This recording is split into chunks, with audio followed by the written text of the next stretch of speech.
Olá, seja bem-vindo a mais uma edição do podcast Ligado em Saúde e hoje a gente vai falar de um tema muito importante para todos nós. Nosso bate-papo de hoje é com a advogada Tainá Cunha, especialista em Direito Médico e da Saúde do Trabalhador. Olá, Tainá. Queria que você se apresentasse, tudo bem? Olá, Edna, tudo bem? Primeiramente, eu gostaria de agradecer a oportunidade de estar aqui, né? Esse nosso bate-papo aí vai ser muito bacana e muito esclarecedor. Uhum. Espero contribuir, né, em vários aspectos aí, em várias questões e várias dúvidas, não só dos profissionais da saúde, mas dos trabalhadores como um todo. Isso. E é isso, obrigada pela oportunidade. Imagina.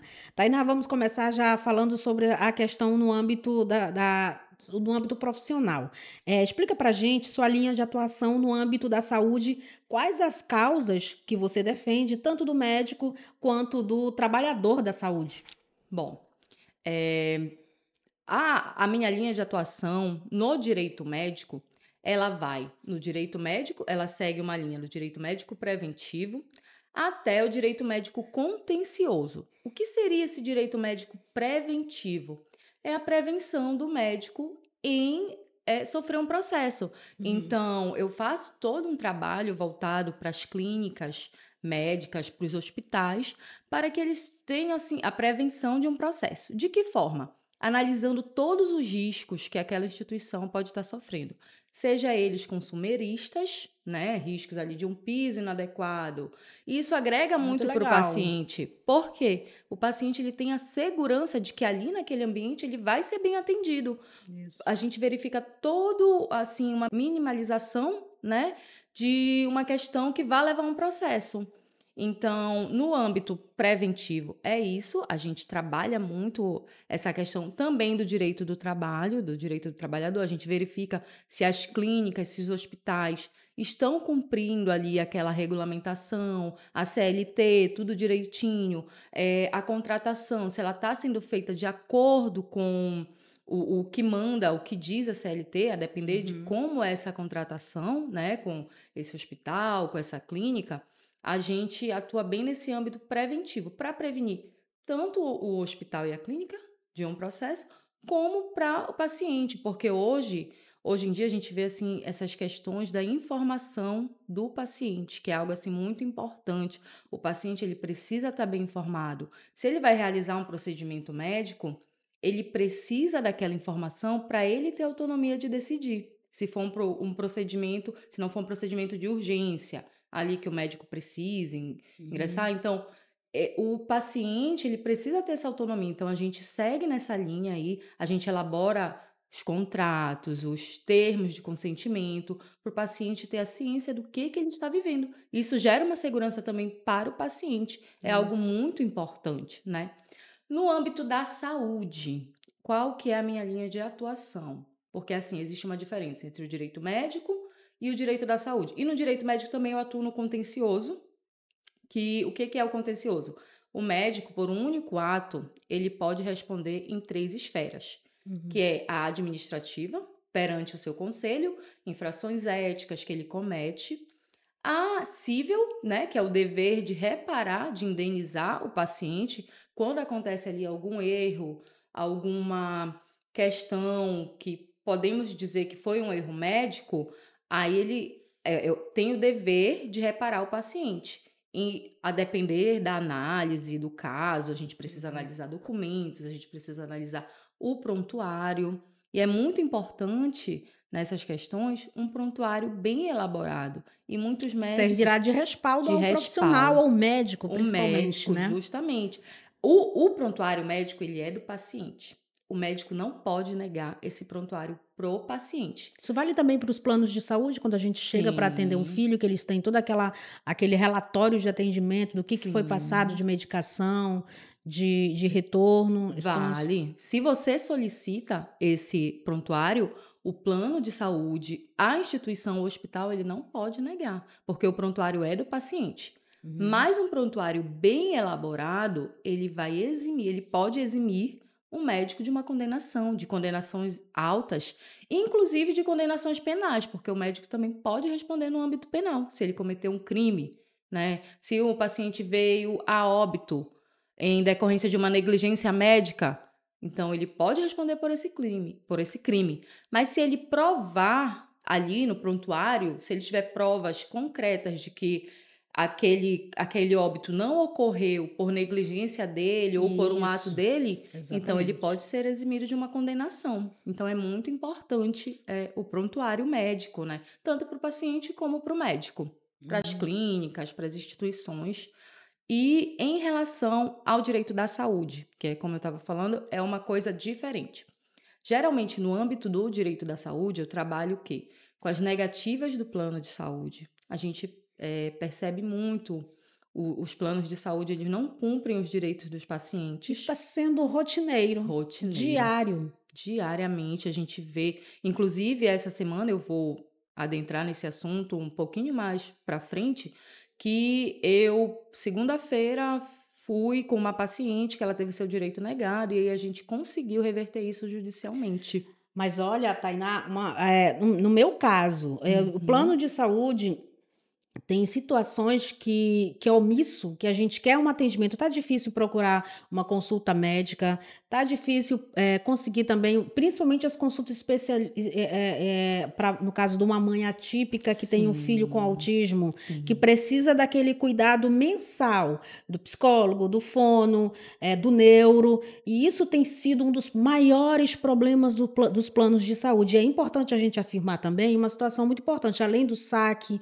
da ouvidoria, a Agência Nacional de Saúde tem um Isso. papel muito importante nesse sentido, porque se o plano de saúde tiver omisso, se negar a lhe dar alguma informação ou demorar no atendimento, você pode acionar a Agência Nacional de Saúde por Pode. meio do 0800 que tem lá, por Sim, meio da ouvidoria do site, que isso acontece comigo toda vez. E foi uma profissional de saúde que também me orientou a fazer isso. sim. E pode ter E surte certeza que efeito, surte né? efeito, é imediato. Com certeza. O plano de saúde retorna a gente em tempo hábil e resolve a situação. Isso. E daí a importância dessa área do direito médico, que é uma área muito. Sabe, quando eu conheci o seu trabalho, eu disse: não, a gente precisa colocar isso em pauta, porque às vezes os nossos direitos, a gente tem direito, e às vezes os nossos direitos a gente não tem o Não conhecimento, tem, né? não tem e acabam deixando, né? Uma pessoa que ela não tem o conhecimento, ela pega ali aquela negativa do plano de saúde e ela diz, poxa, eu não posso fazer nada por isso. Né? Fica engessada. Fica engessada. E não, você pode, no caso de pessoas do tratamento com TEA, né? As mães Isso. atípicas, se for negar esse tratamento para o paciente, você tem direito do reembolso assistido, né? Então, o que seria esse reembolso? Você pagou por esse tratamento por fora, por conta da demora do plano de Pagou o saúde, plano? Ah, pagou por pagou fora. por fora o Aí o plano. tratamento. Aí Ah, muito você legal. pede o ressarcimento para o Com plano. certeza. E o plano, ele tem que reembolsar você. Então, essas questões, elas podem ser feitas no âmbito administrativo, né? Você chega lá na, na administração do plano, você Demanda solicita espontânea, digamos assim, isso, né? você solicita esse reembolso. Aí, caso haja Se negativa, você negue. precisa ingressar na justiça. Mas é um direito seu e muita gente não sabe, né? Exato. Desse direito e deixa e paga, porque esses tratamentos de crianças atípicas, de mães atípicas, são tratamentos caros, Custo alto, muito alto. altíssimos. E às vezes a pessoa ela se vê ali, ou ela não faz esse tratamento, e é importante ressaltar que até no âmbito do Estado, as pessoas têm direito a esse tratamento. Então, se ela teve esse tratamento negado, ela pode procurar um advogado que seja especialista nessa área, né? É muito Uhum. importante essa questão, porque nós verificamos assim questões que muitos advogados que não são especialistas, eles não sabem o que tem que ser feito e aí Isso. acabam fazendo de maneira errada e é negado também para paciente o direito dela. É Uhum. isso.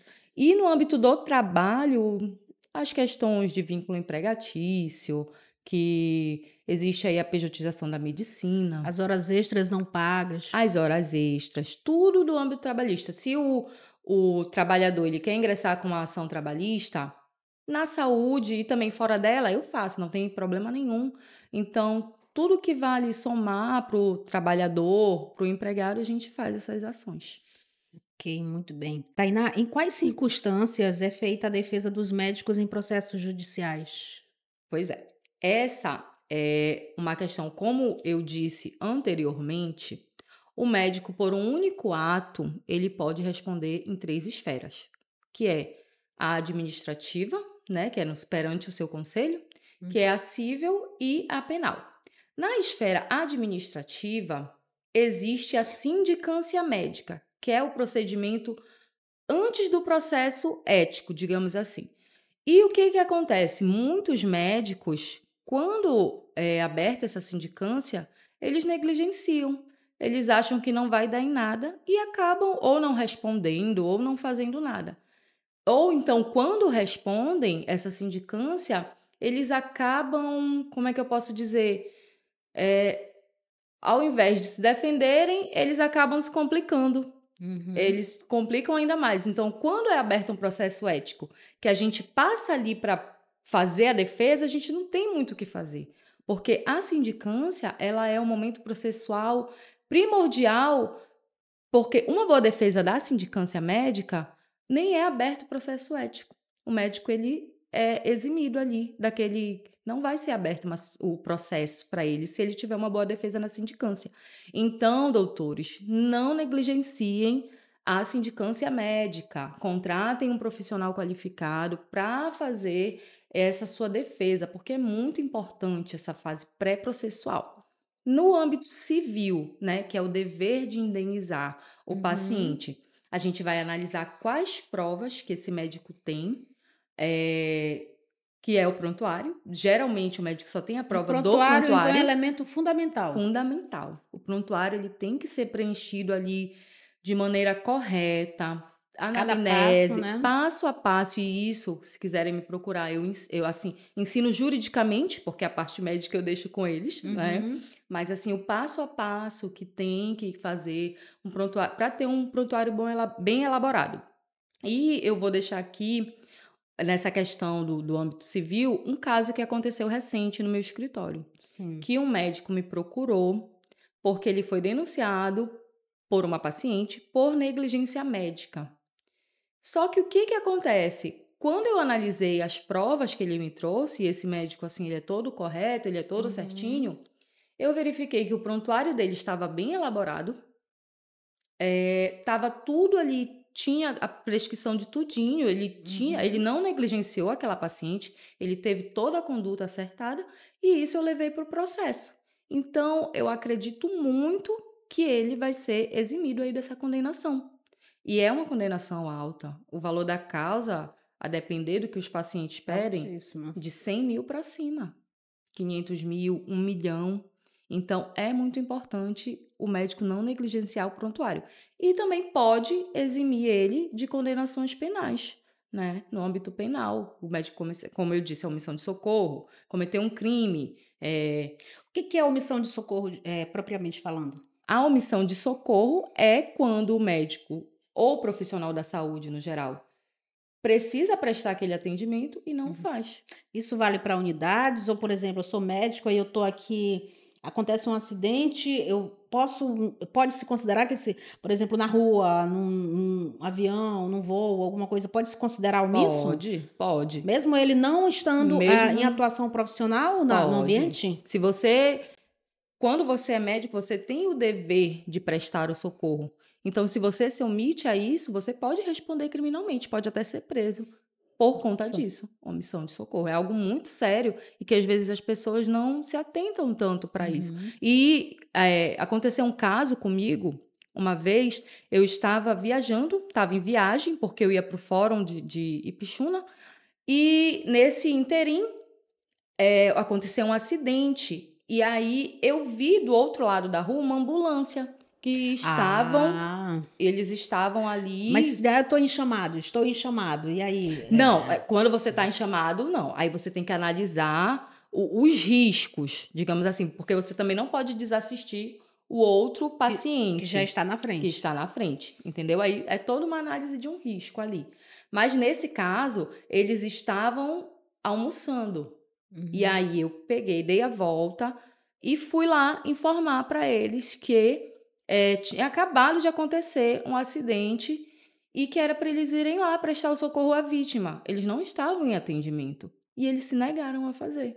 Aí eu disse, olha, vocês estão incorrendo no crime de omissão de socorro. Ou vocês vão, ou eu vou acionar, eu vou tomar as medidas cabíveis. E aí eles...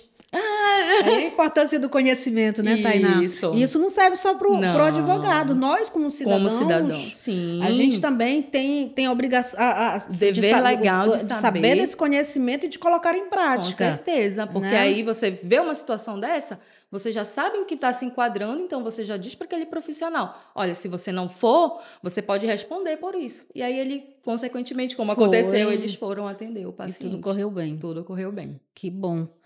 Mas é isso. É isso. Tainá, o profissional de formação médica apenas, ele pode atuar em outras áreas da medicina, como psiquiatria, por exemplo, ou precisa de uma pós-graduação na área? Porque tem que ver, né? Acontece muito isso de o profissional ele ter a graduação médica e ele querer atuar em outras áreas. Eu queria que você explicasse como é que funciona nessa questão do direito. Tá. O que acontece? Essa é uma questão muito importante. Porque o que diz o Conselho Federal de Medicina?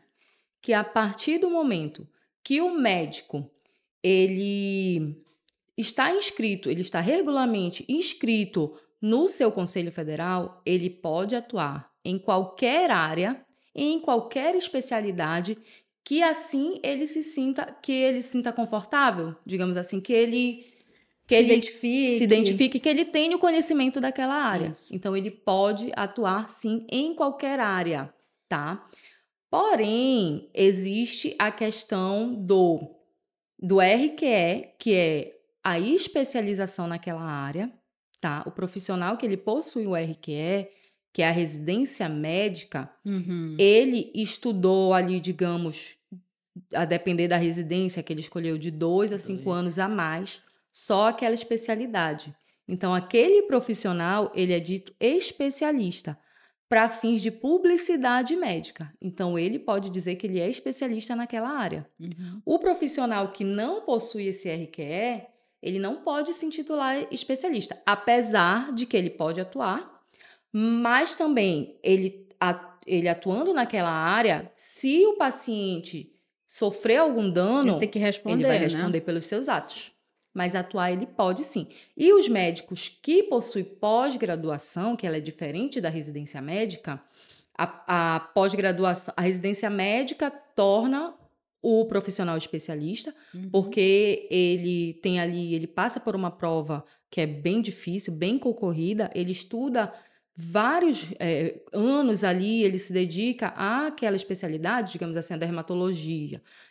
O profissional que possui o RQE, ele passou na residência, então ele faz R1, R2, a depender do curso, ele tem uma especialização assim maior, digamos assim, mas o profissional que ele fez uma pós-graduação, ele pode atuar também, até porque existe a prova de título médica aqui para os profissionais que têm pós-graduação, se eles quiserem se intitular especialistas, eles precisam atuar numa área durante 6 anos e depois eles vão realizar essa prova de título, que eles precisam comprovar essa atuação nessa área para realizar essa prova de título. E quando eles realizarem essa prova de título, se eles passarem, aí vai ter uma análise curricular, que aí eles vão poder se intitular especialistas. Então, o profissional ele pode atuar, independente se ele tem pós, se ele tem o RQE, porém, ele atuando e acontecer alguma coisa, ele vai responder pelos seus atos. Muito bem esclarecido, né? A gente já falou da questão do plano de saúde, mas aqui é uma outra situação.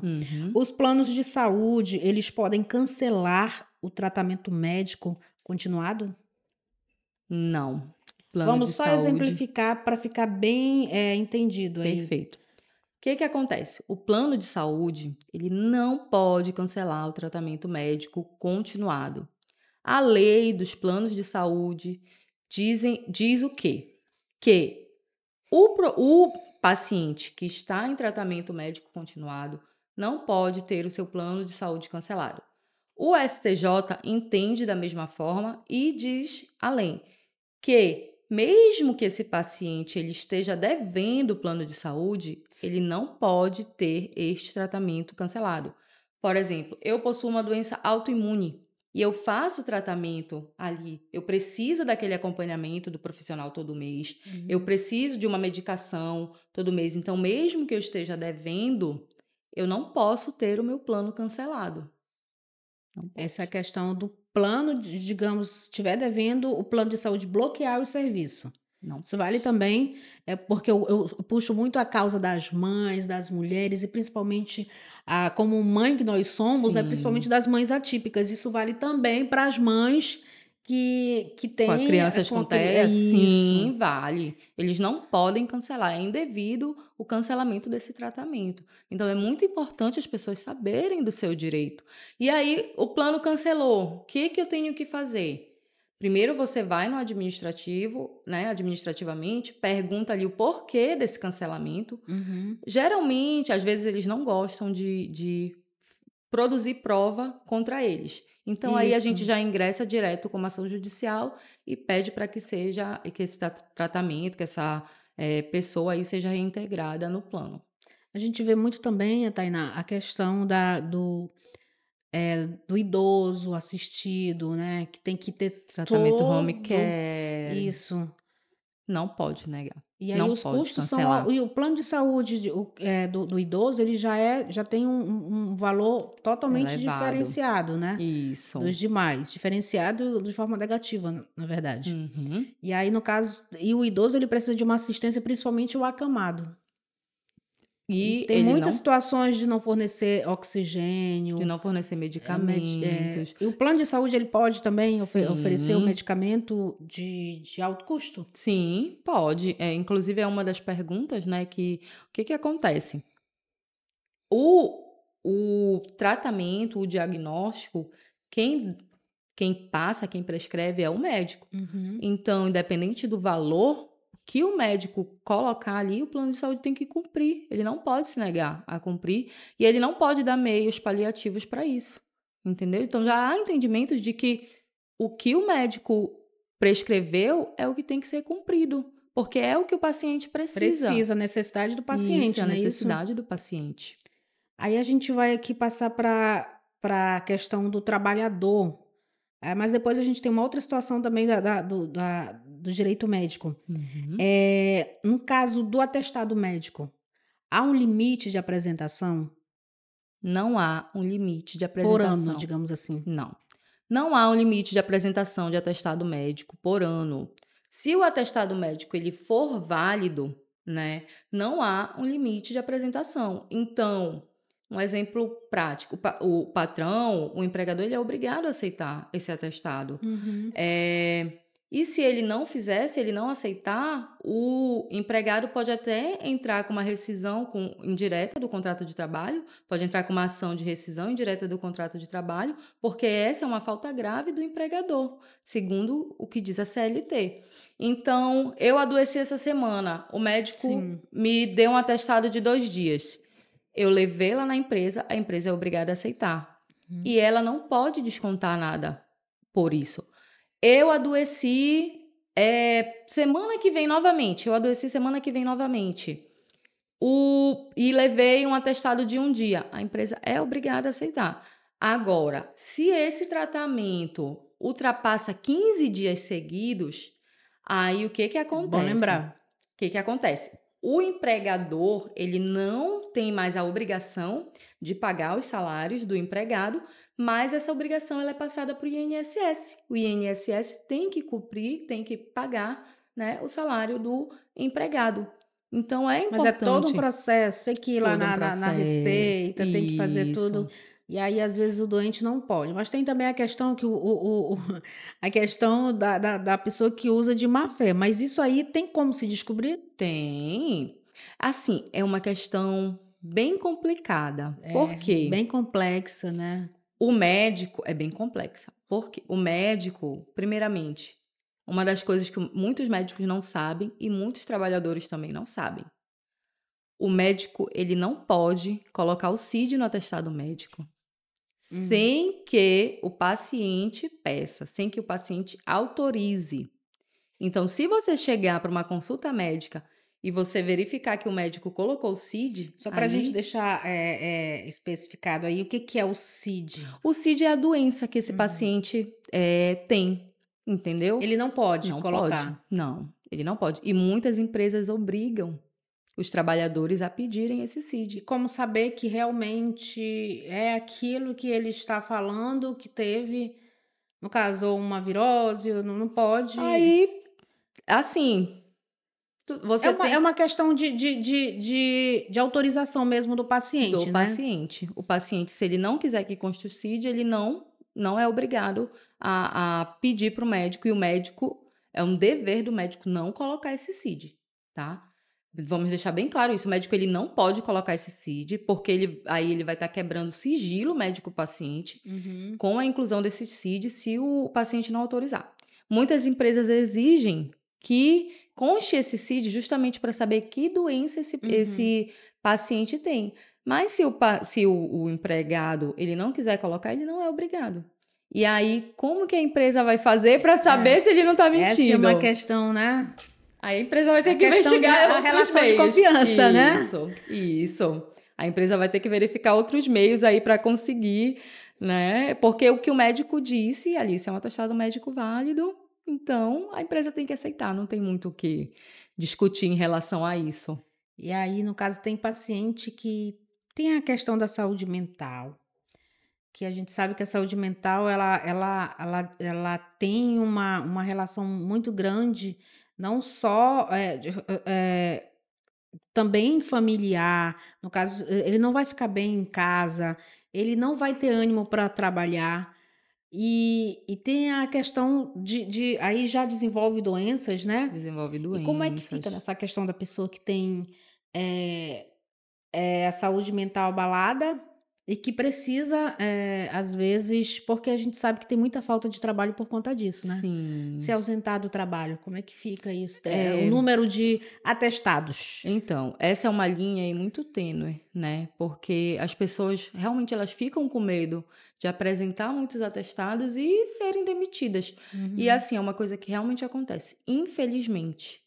Mas se você verificar ali que aquela dispensa ela foi indevida, que ela foi negligente, digamos assim, que ela foi em É a decorrência questão do prontuário. Se do o paciente prontuário, tem a a consulta cons- com o profissional, né? se está tudo Se- ali Aí ele pode especificado. comprovar isso, né? Pode comprovar. Aí ele vai no judiciário e pede ou a reversão da dispensa, né? Ou ele pede a reintegração, desculpa, da dispensa, ou então ele pede ali um valor de dano moral por conta disso, porque às vezes a pessoa ela sofreu tanto ali naquele ambiente de trabalho que ela nem é interessante para ela voltar. Né? É É. assim, ela fica assim tão abalada psicologicamente, isso acontece muito com grávida. Com grávida? Muito. Porque as grávidas, elas têm os direitos ali previstos em lei, Vamos combinar, as mulheres são as maiores as vítimas do maiores assédio vítimas moral dentro do são, trabalho. infelizmente. Muitas vezes pelas próprias mulheres. Isso. Infelizmente é o que mais acontece. Porque há uma relação de disputa, eu não sei por quê. Se nós somos mulheres, por que a gente não se unir com uma força para a gente garantir o nosso espaço individualmente? Porque cada um tem seu espaço Cada um tem no seu setor de espaço. trabalho, no seu ambiente. Isso. Por que a gente não se unir? Porque aquela coisa da rivalidade, e sendo que as duas, às vezes, elas são boas profissionais, Sim, né? elas são. É Me assim, é explica, algo eu queria que muito. você falasse, eu queria que a gente falasse sobre essa questão, que é uma coisa que me incomoda muito, o Sim. assédio moral do trabalho, que é uma coisa inadmissível, Uhum. é inadmissível, e principalmente na mulher Sim, grávida, como você falou, que isso é gravíssimo. gravíssimo. E elas Mãe, sofrem muito. as mães que precisam sair para trabalhar e precisam ter, que às vezes não tem nem com quem deixar seu filho. A gente, quando pode ter alguém, né, para ficar com o filho, ter um familiar, ou então até mesmo pagar alguém para ficar com o filho, tudo bem, mas a gente sabe que tem mães com Que dificuldades, não se tem. atrasam no trabalho. E aí, como é que fica essa questão do empregador de ele não entender a questão das mulheres? Sim. E essa questão do assédio moral, eu queria que você explicasse sobre os direitos, especificamente falando. De Então, modo geral, mas principalmente para nós mulheres, que eu relacionado. acho que é um dos fatores assim mais graves que as mulheres passam por assédio moral muito mais que os homens. Eu acho que é isso. Eu Sim, estou sim. certa? Sim, sim, sim. Pois é. Os homens também passam, mas assim, é notório que nós mulheres, né, no nosso ambiente de trabalho, a gente passa por várias questões. Assédio moral, assédio sexual, que existe também, Também. infelizmente, né? A mulher, assim, ela é muito assediada em ambas as formas. E as mulheres grávidas, em específicos, quando você engravida, você tem vários direitos, que você não pode ser dispensada, Isso. e Esse já é um garantido aí já que é todo uma mundo já garantia por sabe. lei. Pois é. E em relação a isso, o empregado, ele já te olha com outros olhos. Então, ele já começa a te discriminar. As tuas colegas de trabalho que deveriam te apoiar, elas já começam a te discriminar também, porque, querendo ou não, a mulher, ela fica, Acha que a mulher é incapaz? Se torna se torna incapaz? incapaz, porque a grávida, ela fica num estado em que ela sente enjoo, em que ela tem ali Fica mais fica mais fragilizada, né? Por conta dos fragilizada. hormônios, E né? assim, várias coisas que eu já verifiquei que eu acho um absurdo. Inclusive, uma das causas que eu peguei de uma amiga de trabalho dessa cliente minha que virou para ela e disse: Ah, pronto, agora tu é incapaz. Olha, gravidez não é doença. Ah, essa frase é a pior que existe. É horrível, sim. E o que que acontece? Se a grávida ou se a pessoa no geral se sentir acuada, sentir que está sofrendo, né, esse assédio moral, o primeiro passo a ser feito é informar o RH.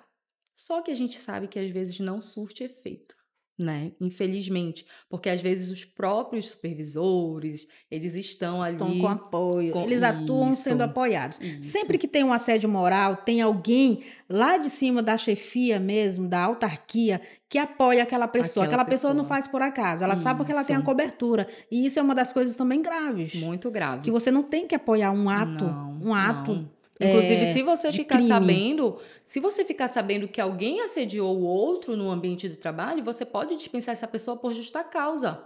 Então, não apoiem A esses importância da assediadores. gravação, A né, importância da Tainá? gravação. E aí, o que que Tem que acontece? gravar, tem que Tem, gravar. tem. Se você está sentindo que, se você está sentindo ali que você está sendo acuado, que você está passando por algum desses problemas psicológicos, enfim, todos esses problemas de assédio moral, juntem provas e vão até o judiciário. O problema é testemunha. Testemunhas, é muito Testemunhas complicado. do ambiente de trabalho não, Geralmente as pessoas não querem não testemunha porque querem. tem medo. Ninguém quer E a perder seu gente até emprego, né? entende, né? Ninguém quer perder. Mas Mas a assim, prova, a autoprova. a autoprova e a Justiça do Trabalho, eh, ela tende não. Nesses casos, o trabalhador ele é a parte hipossuficiente da relação E ele é de receptivo nesse trabalho. sentido, né? Eles são O de- receptivos, é, são, a entendeu? gente Eles percebe tendem que tem muito muito pro lado ganho do de causa. trabalhador. Isso. Exatamente. Justamente Isso por é isso, porque certo. às vezes o trabalhador ele não tem como produzir essas provas, né?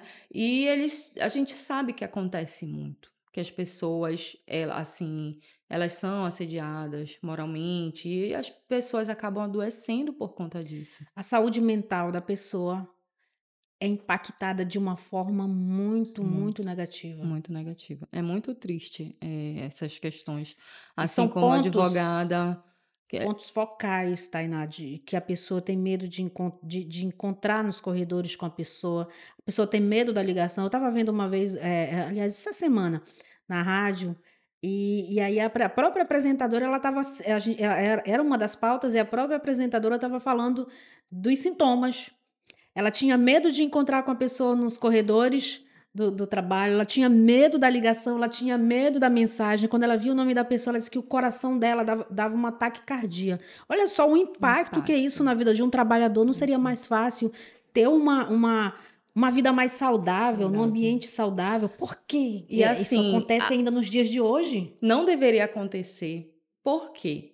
Se as empresas soubessem o poder que elas têm em ter um trabalhador ali animado, um E o trabalhador risco que ela está motivado, e o correndo. risco que ela está correndo de Porque um a pessoa ela processo. faz aquilo de uma Sim, forma tão. Parece que ela tem um prazer de fazer sim, aquilo que ela sim. mal sabe o risco que ela está Que ela correndo de está sofrer um correndo. processo. E são condenações milionárias do São. âmbito do trabalhista. Se for um gerente, ele vai afetar o chefe, vai Afetar perder emprego. Então, vai. por As que empresas dificultar? deveriam trabalhar muito essa questão do assédio moral no ambiente de trabalho. Inclusive, eu faço também um projeto As em relação a empresas, isso. eu acho que, eu não sei de que forma deveria se trabalhar isso, além das empresas, Tainá. Não sei se é uma campanha da própria OAB, Pode ser, sabe? De fazer sim, essa pode mobilização. Porque ser. quem faz isso só está nas instâncias dos sindicatos, no caso o Sinjó, que é um Isso. sindicato no qual nos representa como jornalista. Eles fazem muito essa campanha, mas eu acho que deveria ter uma abrangência maior para Maior, ganhar mais peso e ter aquela mobilização para conscientização do sim. A empregador. consciência é tudo, né? É. Assim, a conscientização das pessoas é, são primordiais. Então, eu acho que se existisse realmente esse trabalho mais focado em relação a Isso. isso, um trabalho de massa, eu acho que diminuiria muito esses números Isso de acontece na área da saúde, com as campanhas do Outubro direto. Rosa, né? Isso, Março Lilás, que é a prevenção do câncer do isso, colo do útero. Então, isso. porque antes, por exemplo, até mesmo na parte do homem, na saúde do homem, a campanha da prevenção do câncer de próstata também, né? Que antes isso era mistificado. O homem, Isso. ele não queria, e hoje já está se tornando ainda Ainda. uma coisa meio que natural. Isso, isso. Então, na área também do direito do trabalhador, do cidadão, isso É também deveria importante. acontecer. Na área da saúde também a gente vê muito essas questões de assédio moral, né? Muitas vezes os médicos, os profissionais da saúde, eles são muito pressionados ali. Demais. Eles trabalham em São ambientes, plantões. eles, assim, o médico propriamente dito, muitas vezes ele só tem aquela remuneração, mas ele não tem nenhum direito trabalhista envolvido. Ele trabalha como PJ e aí ele não tem direito às férias, ele não tem direito a direito a 13º, ele não tem direito a nada. Então, ou ele trabalha ou ele não recebe. E ali cria-se aquela pressão, né, no profissional da saúde como um todo. Os profissionais da saúde são mal remunerados. Muitos passam meses sem receber. E essa pressão na cabeça dessas pessoas, imagina, você está ali lidando com vidas, que é algo muito importante. A minha vida, a E sua você vida, a tem que vida estar dos bem meus para filhos, cuidar da vida dos você outros. tem O que estar médico que bem. vai, no caso que você acabou de falar, e que vai atendendo nossos filhos, a gente quer que ele esteja Esteja bem. bem, a saúde mental é muito importante Para desse ele profissional. para ele fazer um protocolo ideal. Isso. Se ele não tiver E com a isso, cabeça boa, ele não vai receitar nenhum medicamento. e isso são coisas que não são debatidas. A saúde mental do profissional da saúde é uma coisa que deveria constantemente ser debatida, né? Essa questão de superlotação dos hospitais, não tem profissional para dar conta. Então, a gente vê nesse âmbito, assim, muito erro acontecendo, muita falta de atenção ali com o paciente, por conta de que não tem profissionais. As empresas, os hospitais, eles contratam ali pouquíssimos profissionais e é um atendimento Tem que dar conta de de tudo. muita gente. Olha, eu já cheguei a conversar com médicos que em uma manhã atenderam mais de 100 pacientes. Então, como é que um médico Avulso isso, né?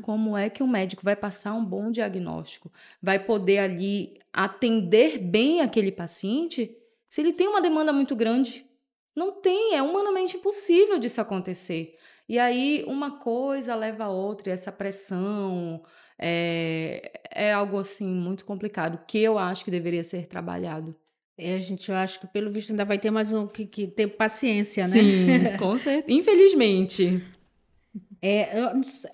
O patrão pode se recusar a receber o atestado médico, a gente já falou sobre? Não, Ainda né? não. Bom, da mesma forma que ele não pode deixar de receber o atestado médico, Sim. ele também não pode se recusar a receber. Se esse atestado médico é válido, ele é obrigado a receber o atestado do empregador, né? Do empregado, desculpa.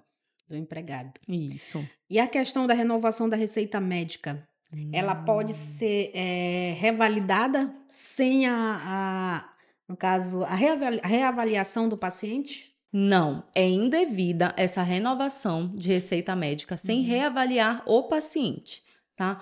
Porque caso esse médico faça isso, às vezes ele pensa que ele está fazendo um bem para o paciente. Às vezes quer até ajudar, Quer né? ajudar, eu vou te ajudar, eu vou passar aí esse teu tratamento por 6 meses e tu vai fazendo aí, depois a gente reavalia. Só Mas que os médicos são bem bem cuidadosos. cuidadosos. A Eles gente já percebe que eles não são. emitem mais atestado, Não. sem é só por conhecimento, Isso. tá? Se eles estão cada dia mais fechando, até mesmo como respaldo. Isso, porque tem acontecido cada vez mais processos contra Eles sabem médicos. que, né? Sim, aí eles têm Custo esse é alto. respaldo. Então, o que que pode acontecer? Eu não posso renovar essa receita, né, sem antes avaliar o paciente, mas eu posso passar para esse paciente uma receita de até 90 dias. A depender do tratamento dele, se for um tratamento continuado, eu posso sim, em até 90 dias. Olha, você pode tomar essa medicação por 90 dias.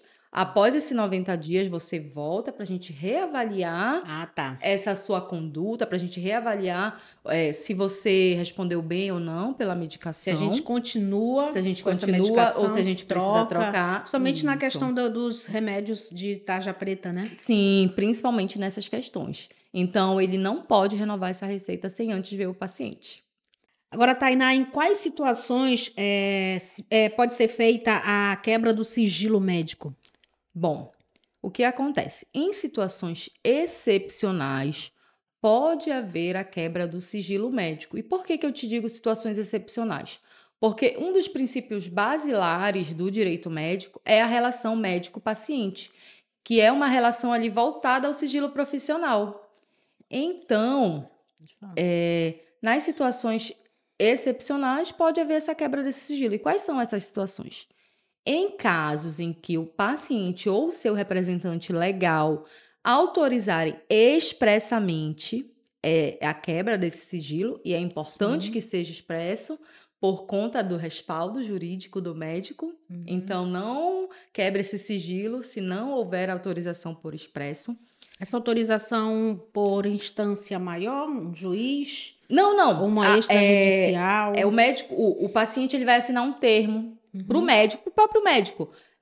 Um termo pode ser feito a cunho próprio, assim, o médico ele pode desenvolver um documento lá Sim. dizendo que o paciente ele está autorizando essa divulgação desse sigilo, essa quebra desse sigilo, e aí o paciente assina nesse documento. Ou o paciente mesmo pode escrever: eu autorizo o médico a quebrar o sigilo. É um documento. É O importante sigilo que ele tenha. serve para quem, afinal, o sigilo médico? Tanto para o médico quanto para o paciente? Tanto para o médico como o paciente. É uma relação basilar, porque o que acontece? Todo diagnóstico, todo prognóstico daquele paciente só diz direito a ele. Então, não pode ser revelada ali a conduta, o que o médico tratou ali com aquele paciente, ela não pode ser revelada, a menos que o paciente autorize, né? Então, o sigilo médico é algo muito importante. Em quais outras situações que esse sigilo ele pode ser quebrado? Em casos de abuso, suspeitas de abuso sexual, em crianças, em idosos, de próprio cônjuges. E aí é importante que o profissional da saúde saiba que é suspeita. Então, se você suspeita desse abuso, mesmo que ele não seja concretizado, você pode quebrar esse sigilo, porque acontece de muitos médicos chegarem para mim com medo eles perguntam se eles podem, ou se eles iriam responder porque é só uma suspeita, eles não têm certeza. E eu oriento que não, vocês podem sim. Se é uma suspeita, aí cabem aos órgãos competentes que vão abrir investigação para verificar ali em que âmbito se deu aquele abuso, quem foi o abusador daquela pessoa. Então, em casos de abuso, cabe a quebra do sigilo médico. Em casos de ferimentos de arma de fogo, também cabe a quebra do sigilo médico. E em casos de violência doméstica contra a mulher, o sigilo médico ele pode ser quebrado. Tainá, a gente está quase no finalzinho do nosso programa, mas eu queria que a gente falasse, antes de terminar aqui, de uma situação bem atual, que é a questão daquela aplicação daquele paciente que teve, né, que foi a óbito por conta daquele procedimento estético com fenol. né? Sim, sim. E aí, eu queria que você falasse em relação. Você vai fazer um procedimento estético e algo dá errado. Daí a Uhum, importância que eu já trouxe aqui a dermatologista para uhum. falar sobre esse assunto, de a gente ter a certeza de que está fazendo isso com um profissional qualificado, não Qualificado. simplesmente com cursos livres. Sim. O que que eu vou orientar? Assim, eu poderia orientar o profissional, que é a ter um TCLE bem elaborado, né? Uhum. Mas agora eu vou orientar os pacientes nessas questões para que eles não sofram com isso. Nos seus respectivos conselhos, seja de odontologia, seja de farmácia, seja o Conselho Federal de Medicina, existe na página do conselho o médico cadastrado, o Uhum. profissional cadastrado. Então, antes de você realizar qualquer procedimento, vá no site, vá lá no site do conselho. É uma pesquisa simples. Pesquise pelo nome daquele profissional e verifique as qualificações, verifique se ele tem realmente o registro, se for um médico, se ele tem realmente o registro certo ali no âmbito da medicina, se for um Uhum. dentista, se ele tem o registro no âmbito da odontologia. Então, é muito importante o paciente buscar por um profissional qualificado e os próprios conselhos estão aí para isso, para esclarecer para os pacientes se esses profissionais são qualificados ou não. Com uma pesquisa rápida, você consegue verificar isso. No caso, desse caso em específico, foi assim algo que me chocou muito, porque esta pessoa, ela não era profissional de nenhuma das áreas. Ela não tinha Ela não nenhuma tinha qualificação habilitação, ela profissional no não nível tinha. superior, né? Não, ela não tinha. Então, assim, infelizmente, esse paciente teve que vir a óbito para a gente Porque ligar um precisa acontecer o alerta. pior, Por né? que precisa E ela acontecer era, o pior? parece que ela não era proprietária. Não, ela era proprietária, parece, desse salão, Sim. né? Ela atuava ali e ela não era farmacêutica e ela produzia ali, ela alterava esses medicamentos e ela vendia esses medicamentos. Assim, esse Foi o erro carro, no ato da aplicação ou já foi algo assim alterado do produto? ao meu ver, esse caso aí foi algo Foi um, totalmente errado, digamos foi um assim, conjunto. um conjunto de erros. Primeiro porque ela não era habilitada para fazer essa assim algo tão profundo, né? Porque esse peeling de fenol, ele gera os médicos dermatologistas, os médicos habilitados para isso, cirurgiões plásticos, eles sabem dos riscos. Então eles não fazem de qualquer forma. Eles Uhum. sabem como precisa ser feito. E não é somente um curso, parece que fez um curso Não. EAD. Ela fez um curso online. Como que pode se capacitar para um procedimento tão, Profundo. tão Ao meu invasivo, ver, ela só visou o arriscado? lucro, né? Ela não pensou no bem-estar do paciente, E aí que tá, o profissional ele tem que pensar nas nas consequências do que se faz, consequências. que é o que você já tinha falado, E né? isso, o profissional, ele sempre tem que pensar no bem-estar do paciente. E o paciente, ele tem que estar ali esclarecido sobre todos os riscos que esse procedimento pode causar. Então, assim, todo procedimento tem risco. Mas se você faz com um profissional qualificado, esses riscos são diminuídos. Não quer dizer que não possa acontecer. Mas se o profissional ele segue ali toda uma Tem um linha cuidado, de tem um cuidado, protocolo todo o ideal, protocolo, tem a preocupação, né? toda a preocupação, então esses riscos eles são sim diminuídos. E ela, assim, ao meu ver, esse caso, eu particularmente achei um absurdo. Todo esse caso como um todo, ela errou do início ao fim desse caso. Então, eu acho que ela foi enquadrada, ela deve responder sim por Qual a homicídio. pena, Tainá, geralmente para esse tipo de situação? Edna, vai depender, mas o homicídio doloso, se eu não me Ela engano, foi é enquadrada no doloso. doloso, no dolo eventual. Uhum. O que é o dolo eventual? É o homicídio como, apesar de você não ter a intenção de causar o dano, de matar a pessoa, você assume o risco disso. Uhum. E ela assumiu o risco porque ela adulterou as medicações Foi que não comprovado que ela poderia. adulterou? Eu não sei se, porque ainda está em fase de investigação. Eu não sei te dizer assim, foi o que eu vi por alto. Então também não posso te dar um parecer. Isso, né? nos noticiários. Não posso te dar um parecer Porque assim. só o laudo da polícia que vai que vai realmente dizer o que revelar aconteceu. Que eles vão fazer Isso. também o teste Na medicação, aí a perícia vai examinar produto. tudinho, né? Vai verificar qual foi o grau ali de ácido que ela usou. Outra questão importante, ácido de fenol não deve ser usado em casa. Ela passava... Tem que ter um respaldo de um leito de UTI, né? Sim, tu não pode. O que acontece? O ácido de fenol, ele é altamente cardiopata, né? Ele pode, assim... Se a pessoa tiver uma... será que ela avaliou esse paciente? Não, ela não avaliou isso. É tu tipo uma verifica nas cirurgia, imagens. você faz Sim, toda uma avaliação, sim. principalmente a questão do E cardiológica. assim, para mim, o que mais me chocou nesse caso todo, o caso todo é um absurdo, mas o que mais, assim, me impactou é que essa profissional, ela não sabia nem realizar os primeiros socorros. Então, ela não soube nem identificar. Ela que soube. Oh, meu Jesus, que absurdo, né? Absurdo. Ela, no caso, teve até omissão. Sim, omissão de socorro. Omissão, ela não... assim, ao meu ver, ela cometeu vários crimes. Exercício ilegal da medicina, omissão de socorro, enfim, várias coisas, né? É um caso, assim, bem chocante. E aí serve de lição, fica aí como um aprendizado para os demais, né? Não vão pelo preço, gente. É a vida de vocês que está em risco, né? Às vezes você quer pagar mais barato. Demora um pouco mais. Junta dinheiro. Junta um dinheirinho, mas faz com um profissional qualificado. Pensa assim, a minha vida que está em risco, não vale a pena. Esse rapaz, ele morreu por conta disso.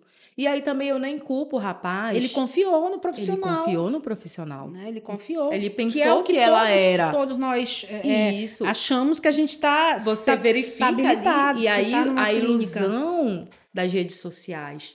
Porque quando você verifica ali toda aquela... Nossa, ela é a top, a bam, e você não vai buscar informação. Tinha vários seguidores, né? Dos mais de 200 mil. Aquela coisa da internet, né? Pois você arrasta milhões. Isso. Você não sabe quem está por trás. Então, a partir de hoje, quem assistir esse podcast, vai lá no conselho, vai lá na página do CRM, do Conselho Federal de Odontologia e verifica se aquele CRM, né, do Conselho Federal, dos conselhos regionais de medicina, verifica se aquele profissional está devidamente habilitado ali para realizar esses procedimentos.